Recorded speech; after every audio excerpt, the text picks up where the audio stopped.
Hi friends, how are you? कैसे आप सब? I am C Nikunj Goenka, founder and faculty from editors of taxation. First of all, I wish you thank to all of you for giving a amazing response on our GST videos. जो हम लोग ने 2 videos अभी last week डाला था, and we got amazing response from all of you, and that is why मैं आज आपके सामने फिर से हाजिर हूँ with a GST का another topic, that is registration provisions under GST. जैसे आपको सबको पता ही है कि जिस GST हमारे देश में 1 जुलाई 2017 से एप्लीकेबल हो चुका है, this is the first thing that is registration under GST, जिसके बारे में आपको पूरी नॉलेज होनी चाहिए. एंड दैट इज वाई ये टॉपिक मैंने आज आपके सामने रखी है. विल टेक रफली 10 to 15 minutes to explain the entire topic with you. मैं आज आपको रजिस्ट्रेशन से रिलेटेड वो सारी बातें बताऊंगा जो आपको अपने क्लाइंट को एडवाइस करनी है या फिर आपको अपने बिजनेस में इसे एप्लीकेबल करनी है. आपको रजिस्ट्रेशन से रिलेटेड आज सारी बातें इस वीडियो में पता चलेगी. So here we go, GST के ऊपर रजिस्ट्रेशन का प्रोविजंस. सो फर्स्ट थिंग जो हमें याद रखनी है जीएसटी के ऊपर registration provision is the threshold limit of registration. यानी किनको जीएसटी के अंडर रजिस्ट्रेशन लेने की रिक्वायरमेंट है और किनको जीएसटी के अंडर रजिस्ट्रेशन लेने की रिक्वायरमेंट नहीं है. सबसे पहले मैं पहले आपके साथ डिस्कस करूंगा कि हर वो बिजनेसमैन, हर वो पर्सन जिनका एग्रीगेट टर्नओवर, आई रिपीट, हर वो बिजनेसमैन जिनका एग्रीगेट टर्नओवर कोई स्पेसिफाइड लिमिट से कम है, उन्हें जीएसटी में रजिस्ट्रेशन लेने का रिक्वायरमेंट नहीं है. अब अपने को ये समझना है कि जीएसटी का जो रजिस्ट्रेशन रिक्वायरमेंट है वो क्या limit above, I mean turnover limit के ऊपर क्या एप्लीकेबल होता है. यानी कि से फॉर एग्जांपल आपके स्क्रीन में दिख रहा होगा, अगर आप कोई बिजनेसमैन है जिनका business north east India and other specified states में है, इसका मतलब क्या, कौन से north eastern Indian states and कौन से अदर स्पेसिफाइड स्टेट्स वो आपकी स्क्रीन पर है. अगर आप अरुणाचल प्रदेश, असम, जम्मू एंड कश्मीर, मणिपुर, मेघालय, मिजोरम, नागालैंड, सिक्किम, त्रिपुरा, हिमाचल प्रदेश एंड उत्तराखंड में अगर आपका बिजनेस लोकेटेड है, तो आपको रजिस्ट्रेशन लेना जरूरी नहीं है अगर आपका एग्रीगेट टर्नओवर 10 लाख तक है इन अ फाइनेंशियल ईयर.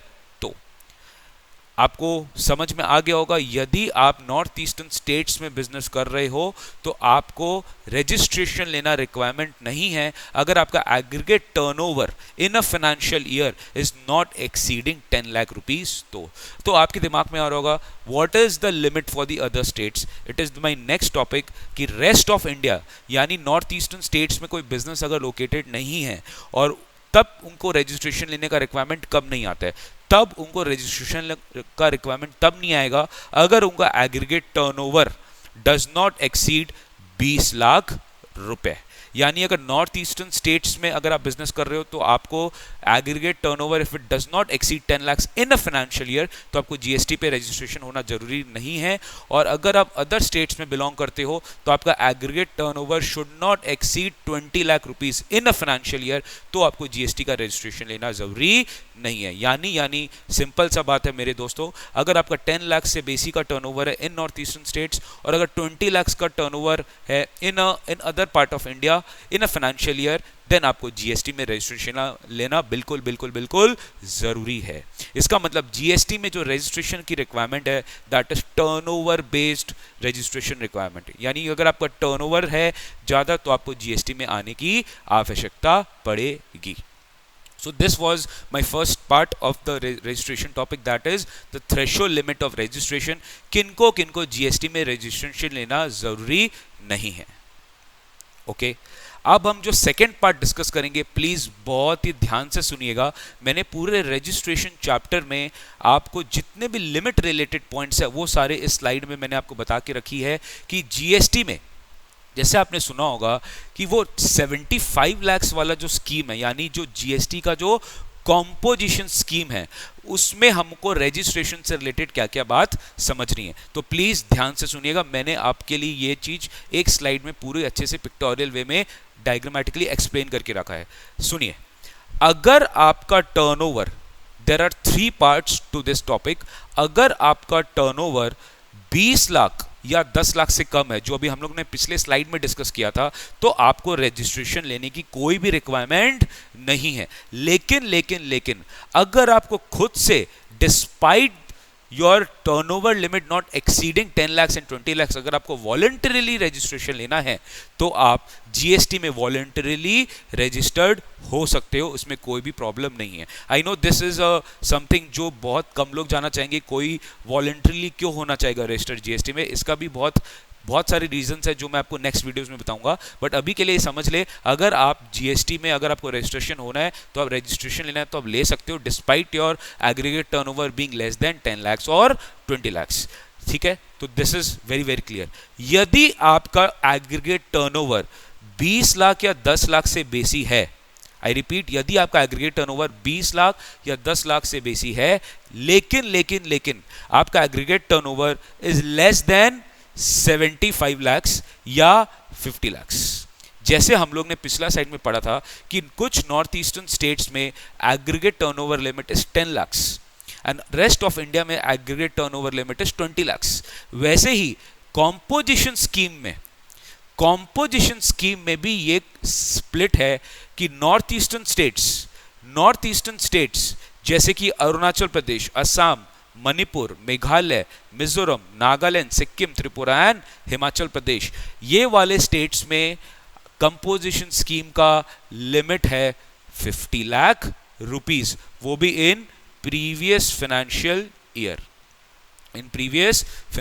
यानी कि अगर आप इन सारे स्टेट्स में लोकेटेड हो और आपको कंपोजिशन स्कीम में जानी है तो आपके लिए प्रीवियस फाइनेंशियल ईयर में your aggregate turnover should not exceed 50 lakh rupees. But rest of the India के लिए, other than north eastern states के लिए, the limit is 75 lakh rupees, जो कि हाल ही फिलहाल में जीएसटी काउंसिल ने लिमिट बढ़ाया था, बिकॉज बहुत सारे प्रोटेस्ट होने लगे थे। कॉम्पोजिशन स्कीम, जो आम आदमी है, जो स्मॉल बिजनेसमैन है, जो कॉम्पोजिशन स्कीम में जाना चाहते हैं, उनके लिए लिमिट 50 लाख बहुत कम है। So that was extended to 75 lakhs only for rest of the India and not for north eastern states.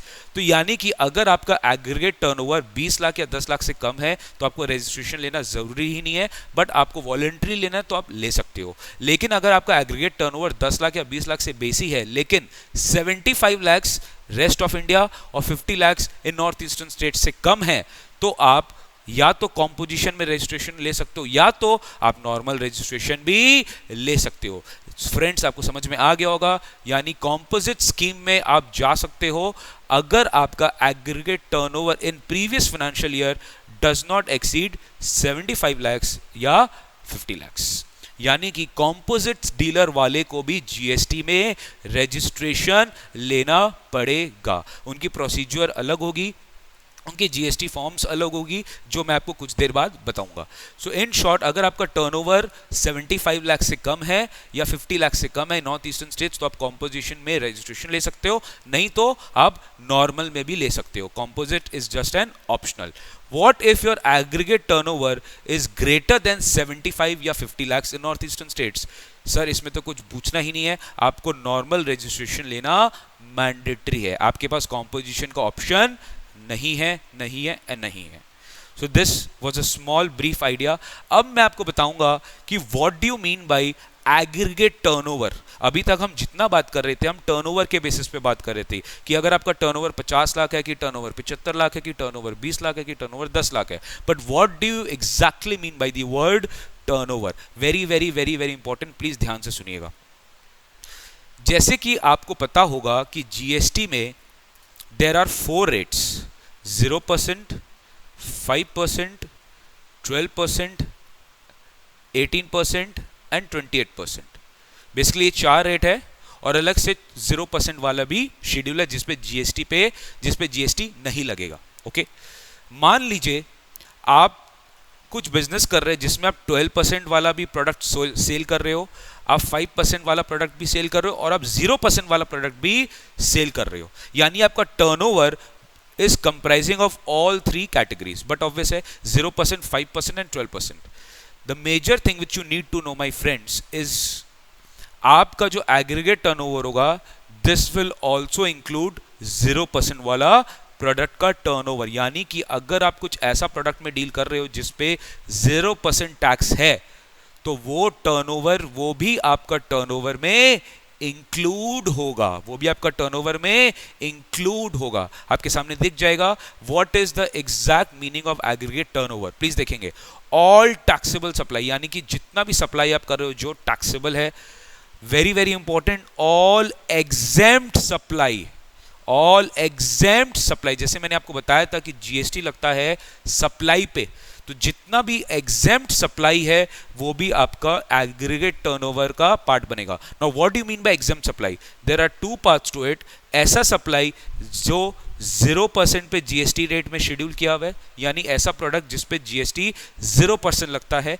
या फिर कोई स्पेसिफिकली सेंट्रल गवर्नमेंट ने नोटिफाई करके रखा है for exemption, specifically exempted through notification, specifically exempted through notification.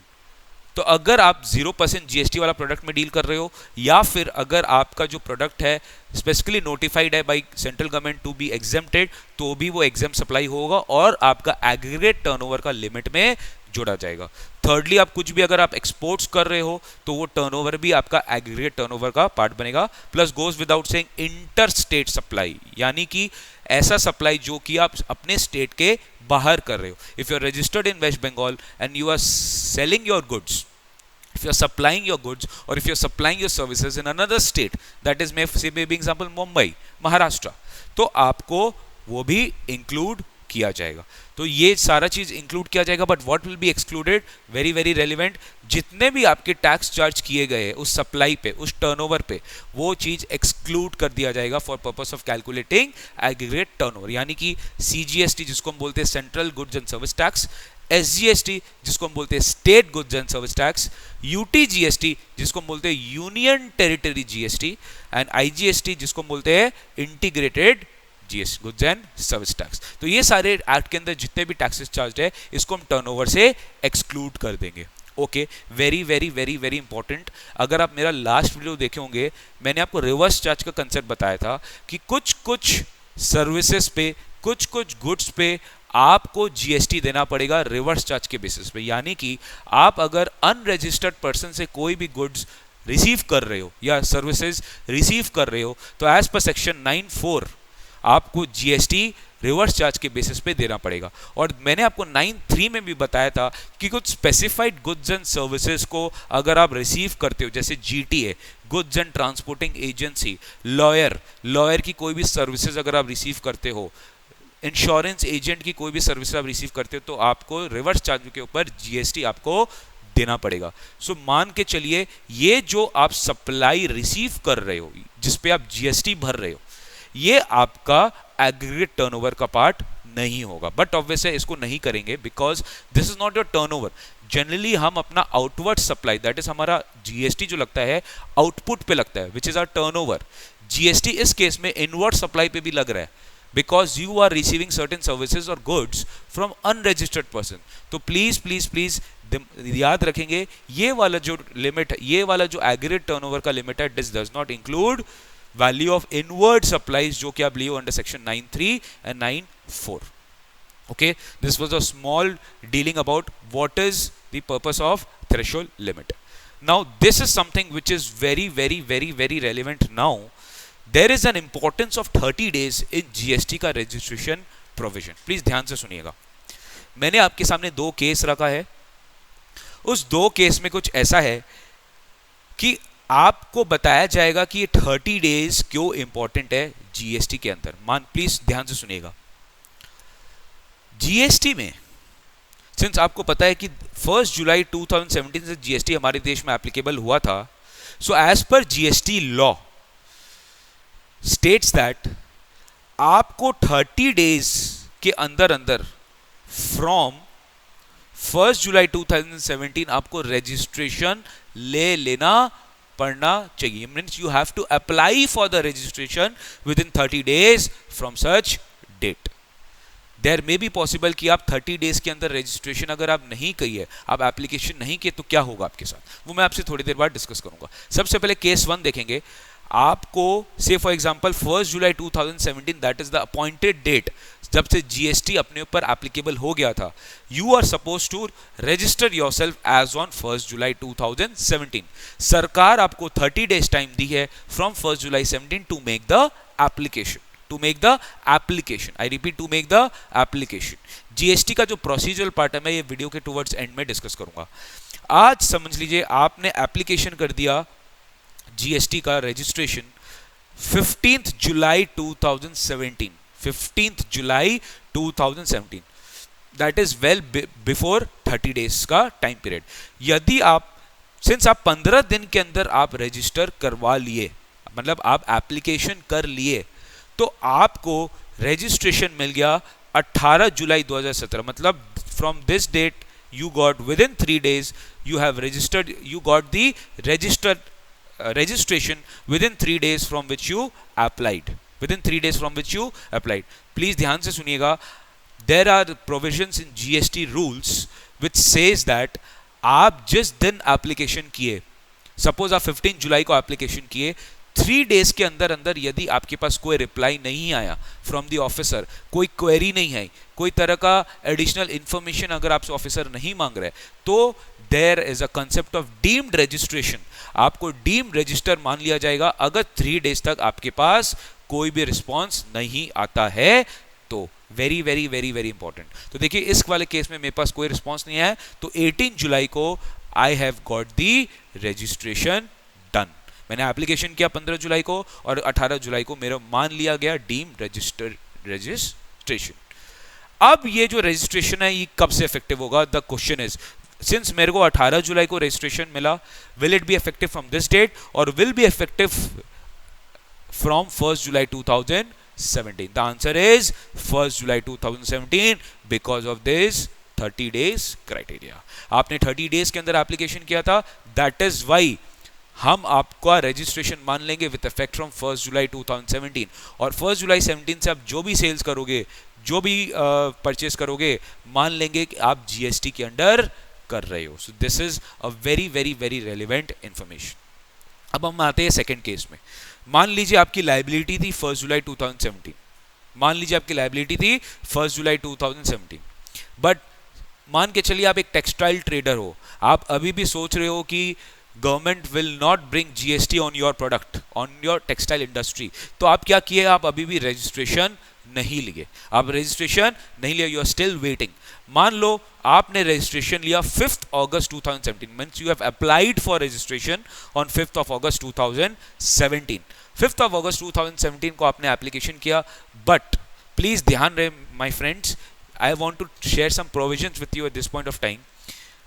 GST rules के हिसाब से आप जिस दिन अप्लाई किए, आई रिपीट जीएसटी रूल्स के हिसाब से आप जिस दिन एप्लीकेशन किए for registration, with in 3 days आपके पास रजिस्ट्रेशन नंबर आ जाना चाहिए। विद इन 3 डेज आपके पास रजिस्ट्रेशन नंबर आ जाना चाहिए, you are deemed to be registered. लेकिन अगर ऑफिसर को कोई डाउट होता है, अगर ऑफिसर को कोई एडिशनल इन्फॉर्मेशन चाहिए, तो जब आप एप्लीकेशन के विद इन 3 डेज के अंदर वो आपको एक नोटिस भेजेगा, where he may ask you for certain information, he may ask you, I'm not saying for all cases, but he may ask you for certain additional information.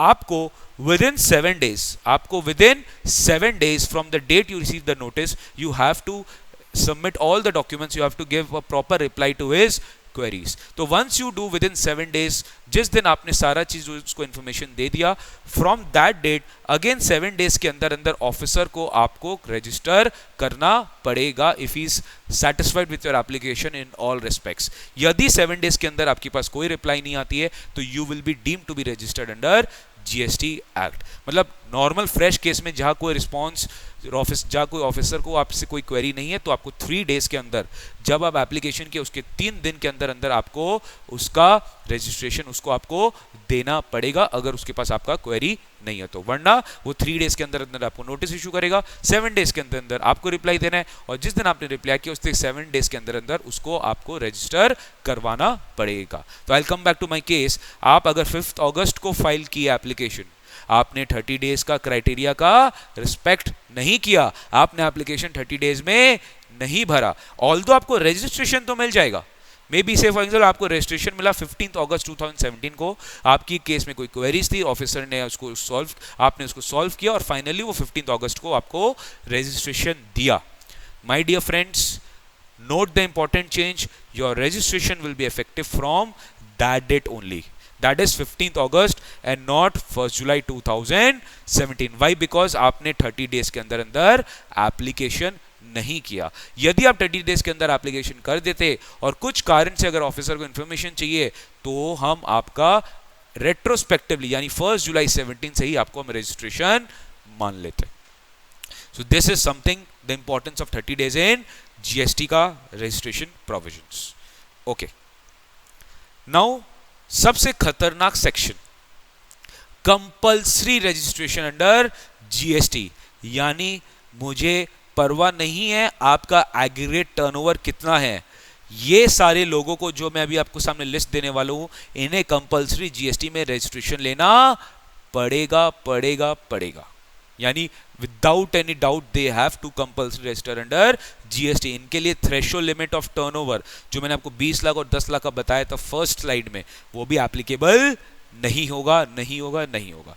The most important thing is, अगर कोई person interstate taxable supply कर रहा है, I mean to से वो waste Bengal में registered है but वो एज ए ट्रेडर वो गुड्स को सप्लाई करता है, से for example in Gujarat, means वो इंटरस्टेट डील कर रहा है and that is a taxable supply. यानी कि उसके सप्लाई में जीएसटी लग रहा है, उसके सप्लाई में जीएसटी या तो 5 या तो 12 या तो 18 या तो 28% में अगर उसका जीएसटी एप्लीकेबल हो रहा है उस ट्रांजैक्शन में, और वो interstate, very very important, not intra, I am not speaking about intra state, because intra state supply जो होता है, जो इंट्रा स्टेट जो सप्लाई होता है वो विद इन द स्टेट होता है, तो विद इन द स्टेट में कोई प्रॉब्लम नहीं है. But the moment you supply any goods और सर्विसेज और both to another state, that is interstate supply which is taxable, आपको जीएसटी में कंपल्सरी रजिस्ट्रेशन लेना पड़ेगा. This is somewhat the most dangerous provision which I think in GST registration का law.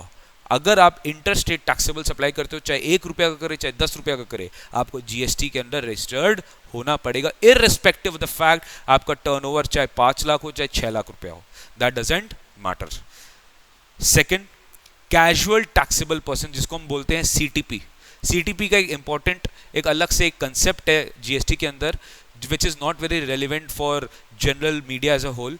आपको CTP ये समझना है कि कैजुअल टैक्सेबल पर्सन एक ऐसा पर्सन होता है जो रहता तो एक ही स्टेट पे है, रजिस्ट्रेशन एक ही स्टेट पे लिया है, बट ओकेजनली वो दूसरा स्टेट में जाता है और वहाँ पे बिजनेस करता है.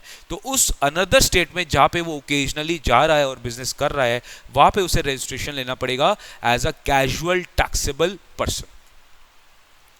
Third is a non resident taxable person. Non resident मतलब जो इंडिया के बाहर, जो रेसिडेंट नहीं है इंडिया में, अगर वो इंडिया में बिजनेस कर रहा है तो उन्हें इस जीएसटी में कंपल्सरी रजिस्ट्रेशन लेना पड़ेगा. पर्सन्स रिक्वायर्ड टू पे under reverse charge, very very important. आपको याद होगा मैंने आपको 9.3 और 9.4 ये 2 सेक्शन मैंने आपको बताया था लास्ट वीडियो में, और मैंने जहाँ पे आपको बताया था कि 9.3 और 9.4 में कोई भी रेसिपिएंट, कोई भी बायर अगर कोई अनरजिस्टर्ड पर्सन से सप्लाई रिसीव कर रहा है तो उसे जीएसटी भरने की लायबिलिटी है. इस केस में हर वो रेसिपिएंट अगर वो थोड़ा सा भी रिवर्स चार्ज वाला प्रोविजंस में फॉल कर जाता है, उन्हें जीएसटी के अंदर रजिस्ट्रेशन लेना जरूरी है, इररिस्पेक्टिव ऑफ उनका टर्नओवर चाहे जितना ही हो. Tax deductor and tax collector, आपको पता होगा there are some provisions of TDS and TCS in GST जो कि एप्लीकेबल अभी तक नोटिफाई नहीं हुआ है कि किस किस ट्रांजैक्शंस पे टीडीएस लगेगा, किस किस ट्रांजैक्शन में टीसीएस लगेगा. बट अभी गवर्नमेंट ऑलरेडी बोल के रखे है कि टीडीएस और टीसीएस जिन जिन पर लगाया जाएगा उन्हें जीएसटी में कंपल्सरी रजिस्ट्रेशन लेना है. इनपुट सर्विस डिस्ट्रीब्यूटर जो बोरो किया गया from the concept of service tax. E commerce operator जैसे फ्लिपकार्ट हो गए, अमेजन हो गए, ऑनलाइन जितने भी हम शॉपिंग करते हैं उन्हें भी सारा जीएसटी के अंडर रजिस्ट्रेशन लेना पड़ेगा. पर्सन सप्लाइंग गुड्स और services on behalf of other person, यानी कोई भी एजेंट जो आपके बिहाफ में गुड्स और सर्विसेज सप्लाई कर रहा है उसे भी जीएसटी में रजिस्ट्रेशन लेना पड़ जाएगा. So this was all about the compulsory registration provisions under GST. अब मैं आपको बताने वाला हूं जो चीज के लिए आप वेट कर रहे हैं कि जीएसटी में किनको किनको रजिस्ट्रेशन लेना जरूरी बिल्कुल नहीं है, बिल्कुल नहीं है, बिल्कुल नहीं है। तो फर्स्ट स्लाइड में मैंने आपको बताया था एग्रीगेट टर्नओवर अगर आपका 20 लाख या 10 लाख से कम है तो इन फाइनेंशियल ईयर तो आपको जीएसटी में रजिस्ट्रेशन लेना जरूरी नहीं है, अनलेस एंड अनटिल अदरवाइज आपको ये वाले स्लाइड में अगर आप फॉल कर गए कंपल्सरी रजिस्ट्रेशन तो आपको जीएसटी में रजिस्ट्रेशन लेने का दरकार है, वरना नहीं है। अब मैं आपको जो बताने वाला हूँ प्लीज ध्यान से सुनिएगा, ये जन को जो ये 3 केसेस में जीएसटी का रजिस्ट्रेशन लेना बिल्कुल जरूरी नहीं है। पहला case very very simple, please ध्यान से पढ़िएगा। Any person engaged exclusively in the business of supplying goods and or services that are not liable to tax, or are wholly exempt from tax under this act। मान लीजिए आप khadi cloth में deal कर रहे हो which is tax at 0%। Khadi cloth इस पे GST rate है 0% और आप कोई भी प्रोडक्ट्स में डील नहीं कर रहे हो तो आपको जीएसटी में रजिस्ट्रेशन लेना जरूरी नहीं है, unless and until otherwise you fall under the previous list that is of compulsory registration. तो अगर आप खाली 0% वाला प्रोडक्ट में डील कर रहे हो तो आपको जीएसटी में रजिस्ट्रेशन लेना जरूरी नहीं है। तो the key word here is exclusively, खाली 0% वाले प्रोडक्ट्स में। लेकिन अगर आप 0, 5 और 12 तीनों में डील कर रहे हो तो आपको रजिस्ट्रेशन लेना जरूरी है अगर आपका टर्नओवर स्पेसिफाइड लिमिट से ज्यादा है तो। लेकिन अगर आप खाली 0% वाला प्रोडक्ट में डील कर रहे हो, आई रिपीट, आप खाली 0% वाला प्रोडक्ट में डील कर रहे हो चाहे आपका जितना ही टर्नओवर हो, आपको जीएसटी में रजिस्ट्रेशन लेना जरूरी बिल्कुल नहीं है। This is something very very good news for small traders जो खाली 0% वाला प्रोडक्ट में डील करते हैं या कुछ ऐसा प्रोडक्ट में डील करते हैं जो कि गवर्नमेंट ने फुल्ली एग्जेम्प्ट करके रखा है, तो आपको जीएसटी में रजिस्ट्रेशन लेना जरूरी नहीं है। बट ध्यान रहे, you should be Holi doing that, exclusively आपको वो करना चाहिए, आप कोई भी अदर कैटेगरी ऑफ बिजनेस उसमें नहीं कर सकते। देन कम्स एग्रीकल्चरिस्ट यानी किसान जो लैंड में कल्टीवेशन करते हैं, और फार्मर जो अपने क्रॉप्स को डिस्ट्रीब्यूटर को या किसी अदर पार्टी को सप्लाई करते हैं तो उन्हें भी जीएसटी का रजिस्ट्रेशन लेना जरूरी नहीं है। Okay, very very important notification जो सेंट्रल गवर्नमेंट ने रिलीज किया था 19 जून 2017, मुझे आपको उसको बताना पड़ेगा because that is something which might be your case, so please ध्यान से सुनिएगा। 19 जून 2017 को सेंट्रल गवर्नमेंट ने एक नोटिफिकेशन रिलीज किया था अपने वेबसाइट में जहां उन्होंने एक छोटा सा हाईलाइट दिया था कि एक और ऐसे कैटेगरी ऑफ पर्सन है जिनको जीएसटी के अंडर रजिस्ट्रेशन लेना जरूरी नहीं है। प्लीज ध्यान से ये लैंग्वेज को पढ़ेंगे नोटिफिकेशन का, देन मैं आपको इसका मतलब बताऊंगा। The central government specifies the persons who are only engaged in making supply of taxable goods or services or both, the total tax on which is liable to be paid on reverse charge basis। हम फिर से पढ़ते हैं, the central government specifies the persons who are only, जो खाली engage करके रखा है अपने आप को in making supply of taxable goods or services or both, the total tax on which is liable to be paid on reverse charge basis। यानी कि आपने जो पढ़ा था 9.3 या 9.4, अगर आपको याद होगा, supply made to a registered person, 9.4 में हमने पढ़े थे supply made to a registered person from an unregistered person. उस केस में जीएसटी भरना है रेसिपिएंट को, इस केस में जीएसटी भरना है रेसिपिएंट को, जो इस केस में रेसिपिएंट है। तो अगर आप कोई ऐसा गुड्स में डील कर रहे हो होली एंड एक्सक्लूसिवली जहां पे रिवर्स चार्ज के बेसिस पे recipient will be taxable under section 9(3) of the GST act. Very very very important, इस सेक्शन में इस नोटिफिकेशन ने 9(4) को डील नहीं किया। मतलब 9(3) अगर आपको लास्ट वीडियो में याद होगा, मैंने जो स्पेसिफाइड सप्लाई ऑफ सर्विसेज की बात की थी, goods transporting agency, goods transporting agency, goods transport agency. मैंने जो गुड्स ट्रांसपोर्ट एजेंसी की बात की थी, वो गुड्स ट्रांसपोर्ट एजेंसी अगर किसी रजिस्टर्ड पर्सन को, अगर किसी फैक्ट्री को, अगर किसी बॉडी कॉर्पोरेट को गुड्स सब सर्विसेज सप्लाई करता है तो compulsory reverse charge under section 93 recipient को, जो सर्विसेज जीटीए से रिसीव कर रहा, उन्हें जीएसटी भरना है। यानी कि अगर कोई ट्रांसपोर्टर है, माय डियर फ्रेंड्स, अगर कोई गुड्स ट्रांसपोर्टिंग एजेंसी है जो होली एंड एक्सक्लूसिवली सप्लाई कर रहा है सर्विसेज को under reverse charge mechanism under section 93, तो उस केस में जीएसटी तो ऑटोमेटिकली रेसिपिएंट को पे करना पड़ेगा।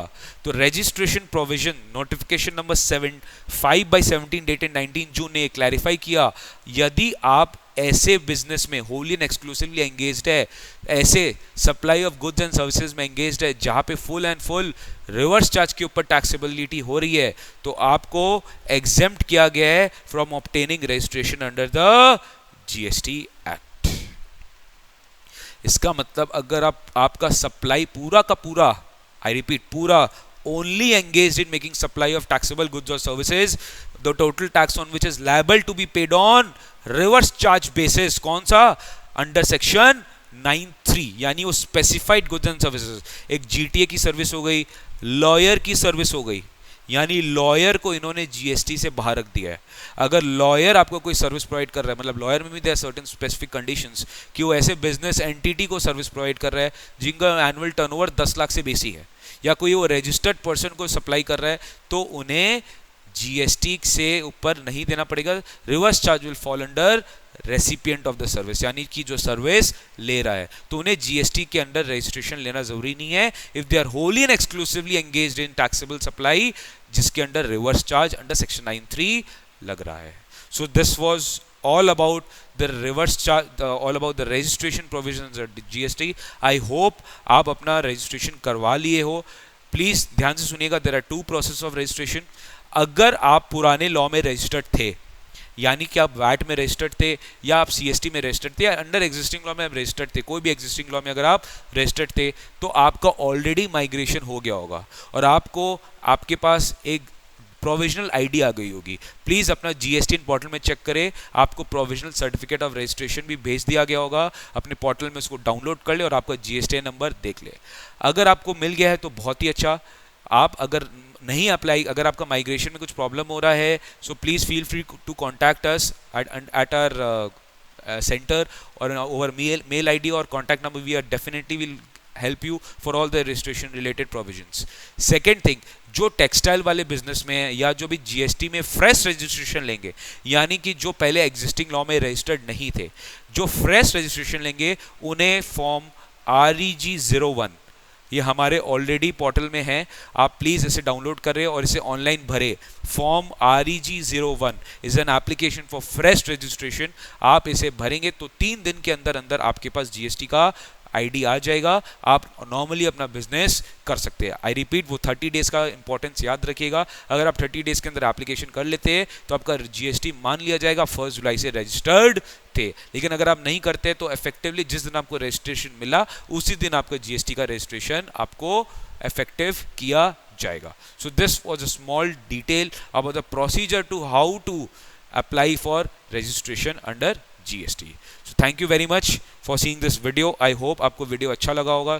Do subscribe our channel, do like, comment and share this video. और प्लीज़ ज़रूर कमेंट ज़रूर करिएगा ताकि हमें पता चले कि हम आपका क्या फीडबैक है। और इसी तरीके से मैं आपको और रेगुलरली डिफरेंट टॉपिक्स पे जीएसटी के ऊपर मैं आपको वीडियोस समझाता रहूँगा ताकि आप घर बैठे बैठे, ऑफिस में बैठे बैठे, स्कूल में बैठे बैठे, जहाँ पे भी बैठे बैठे ऑनलाइन हमारा वीडियो देख सकते हैं और जीएसटी के ऊपर सारा नॉलेज गेन कर सकते हैं। So thank you very much for seeing this video.